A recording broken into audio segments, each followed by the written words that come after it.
How's it going, everybody? My name is LuckyBunz, and in today's video we're going to be breaking down all of the events for the month of October in Pokemon Go. Now with that being said, as always, if you guys do end up enjoying this video, if you do find it helpful, please make sure to smash that like button down below. It helps me out a ton with the YouTube algorithm.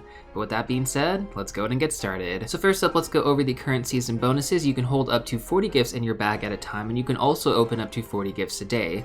Additionally, on top of that, from friendship level ups, you're going to get 1.5 times the normal experience. So for example, you get 100,000 experience when you level up to best friends, 200,000 if you have a lucky egg active. This is now 150,000 without a lucky egg and 300,000 with the lucky egg. So make sure that you're doing your friendship bonuses because this is a great time to get experience. Alright, next up let's talk about the Shadow Legendary, specifically from Giovanni. So this is still going to be Regirock. The last day to get the Shadow Regirock questline was on September 1st though, but it's still the available Pokemon from Giovanni. The next Pokemon hasn't been announced yet, but we can most likely expect this sometime at the end of the month with the next Team Go Rocket Takeover event. Next up, let's talk about the Shadow Legendary Pokemon in raid battles, which is different from Giovanni. And this Pokemon is not going to be Zapdos, it's actually going to be Moltres. Now most of us were expecting Shadow Zapdos to stay in rotation for the entire season, but it seems like Niantic just decided to do this monthly now. This has resulted in Shadow Moltres being the next featured Shadow Legendary over the weekends of October. Now this is pretty cool because Shadow Moltres is an amazing fire type and flying type attacker for raid battles, but for some weird reason, Niantic decided not to turn on the shiny for this specific rotation. I don't really know why, because we had Shadow Shiny Articuno, Shadow Shiny Zapdos. Why wouldn't we have Shadow Shiny Moltres? I'm not really sure why they decided to do this. Like, this could definitely be a mistake, but you can never really tell with Niantic. Either way though, this Pokemon is still pretty good to raid if you want to build up your fire and flying type raid teams, but I personally would not raid this one that hard until the shiny form also gets released. I mean, if you're going to be going out and doing a lot of these raids, you might as well have a chance of getting that Shadow Shiny as well, right? Next up, let's talk about the research breakthrough. So it's going to be the same Pokemon that we talked about last month: Galarian Farfetch, Larvitar, Sableye, Bagon, Furfrou, and Gumi. All these Pokemon do have the potential to be shiny as well. Alright, Legendary Raids is up next, and again, for all of these Pokemon I'm about to mention, all of their shiny forms are going to be available. The rotation cycle is going to be from 10 AM to 10 AM your local time, and the current rotation that we have in, and this is going to be available until October 6th, is going to be Raikou, Entei, and Suicune. Unfortunately though, these three are no longer meta relevant, so I wouldn't really worry about grinding them too much unless you're going for the shiny, in which case, yeah, definitely get some raids done. But other than that, yeah, you can pretty much skip them. Next up, we're going to have Guzzlord from October 6th to October 20th. We've actually gotten some nice upgrades to dark-type attackers over the past year, so Guzzlord actually isn't that great of an option anymore to build for raid battles. Like, even just being available, it's not really something I would focus on. That being said though, this Pokemon has had some solid relevance in the PvP meta for Great League and Ultra League if you can trade with someone to get a better IV spread, so lower attack and then higher defense and HP. Now with that being said, you don't have to honestly trade with somebody, you can just use the lowest IV spread you could potentially get from raids, which I guess would be 10, 15, 15 for PvP, so yeah, you have that option as well. But yeah, this time around, Guzzlord is going to be shiny. This was not the case last time, so it's kind of nice to see. Next up, for the remainder of the month, we're going to have Darkrai from October 20th to November 3rd. Now similar to Guzzlord, Darkrai has become less relevant in the dark type category, but one of the biggest appeals to raiding this Pokemon is the elusive shiny. This Pokemon can't actually be traded, so this is the only way to get the shiny. Not to mention, Darkrai is still packing some heat too. We're just waiting for the release of its signature move, Dark Void, which is no doubtably going to boost it up as one of the top dark type attackers in the game. We just gotta be patient, guys. It's gonna happen eventually. If not this time around, hopefully next year we'll actually see Darkrai get Dark Void. Let's go ahead and move on over to the Mega Raids now. Once again, all these shiny forms are going to be available for each of these Mega Pokemon. So the current Mega Pokemon that we have in raids right now is going to be Mega Gardevoir. This one went into rotation on September 16th, and it's going to be available until October 6th.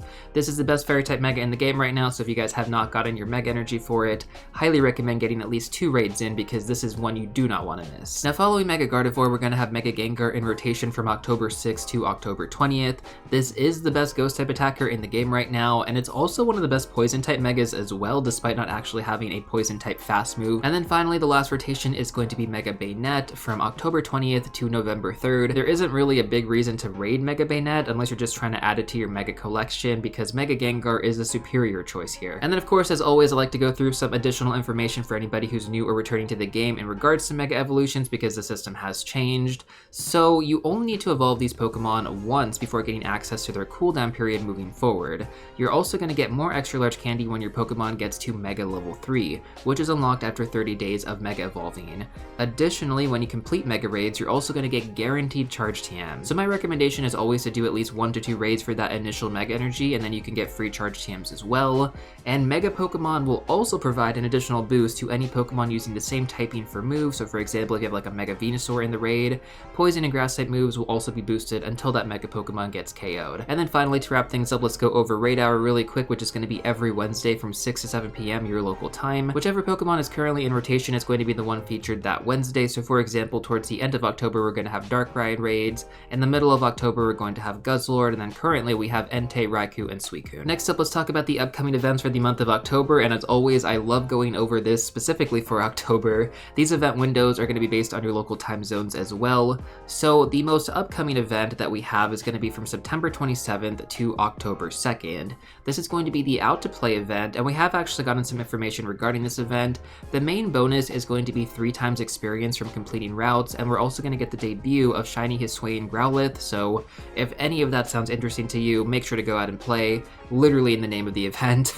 The next event is going to be from October 5th to October 9th. We actually have no idea what this event is going to be. It could be linked to something ongoing at the same time. Some people are saying Detective Pikachu probably. That could be a really good theory, but I don't know for sure. If you guys have any ideas, let me know in the comment section down below. Now that weekend as well is also going to be Go Battle Weekend from October 7th to October 8th, so you're going to get 4 times Stardust from Win Rewards. It's a super easy Stardust farm, like even if you're not trying guys, just like win 1, lose 4, win 1, lose 4.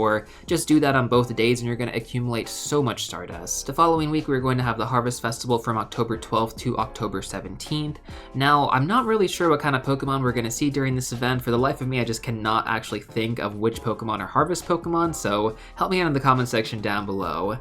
During that week though, during that weekend, we are going to have Community Day, which is going to be Timber. That was just announced today, so I'm going to make a separate video in a few weeks going over my tips and tricks for that. Now, in terms of the moveset that it's going to be getting, I thought it was going to get access to like a different fighting move, but it's actually going to get access to Brutal Swing, so this is more of a PvP centric focus, I mean when it comes onto the move, but Conkeldurr in general is actually a really good fighting type attacker to build. I mean, there are better options to build, like Terrakion is the #1, but Conkeldurr for budget option, that's a super strong build, not to mention you can do the trade evolutions. So basically, if you trade Timber and then evolve it to Girder, you don't actually have to evolve it into Conkeldurr using any candy, so that saves you 200 candy, because this is a more expensive evolution. It's not like Machamp where it's 25 and then 100, it's 50 and then it's 200. It's a little ridiculous, I'm not gonna lie, but you guys will have plenty of opportunity to get tons of candy during this calm day. Once again, I'm gonna go over all those details in a separate video. On October 21st, we're going to have Incense Day. The Pokemon has not been announced yet. And then the most anticipated event, which is a 2-part event, for the month of October is going to be the traditional Halloween event. We're going to get part 1 from October 19th to October 26th, and then we're going to get part 2 from October 26th to October 31st. We can most likely expect double candy bonuses like we have in past years, and we're also going to have a Team Go Rocket Takeover event like I mentioned earlier on in the video during the second part of the event, which is pretty cool. Like I mentioned earlier, hopefully we'll see the next Shadow Legendary Pokemon announced, otherwise TM Frustration is always a welcomed thing to see. Now finally, let's go over the Spotlight Hours for this month. So these are going to take place every Tuesday from 6 to 7 p.m. your local time. The first Spotlight Hour is going to be on October 3rd. It is going to be the featured Pokemon Slowpoke, with the special bonus being 2 times Transfer Candy. Now Slowpoke isn't the most appealing Pokemon. I mean, I guess if you want to hunt down the shiny, that's cool, but we also had a calm day for Slowpoke, so most of you guys probably have the shiny. If not, you can find someone who does. Basically, I would just focus on the 2 times Transfer Candy bonus, and my recommendation there, like always, is to create a search tag, group together all of your rare Pokemon and extra legendaries, and bonus points if you can mirror trade them with someone beforehand. The next Spotlight Hour is going to be on October 10th. It's going to be the featured Pokemon Shroomish, with the special bonus being 2 times Evolve experience.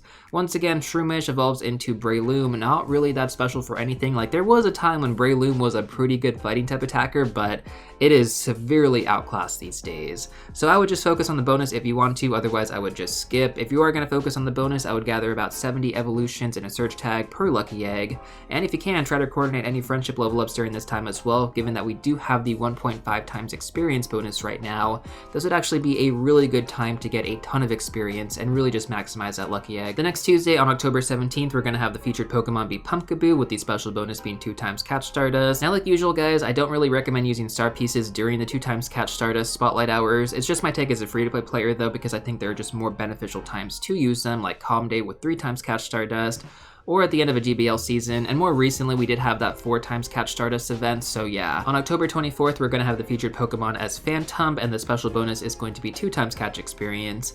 Now, the special bonus, once again, wouldn't really recommend using Lucky Eggs on it. I mean, like, you could, don't get me wrong, you totally could with like a combination of friendship bonuses.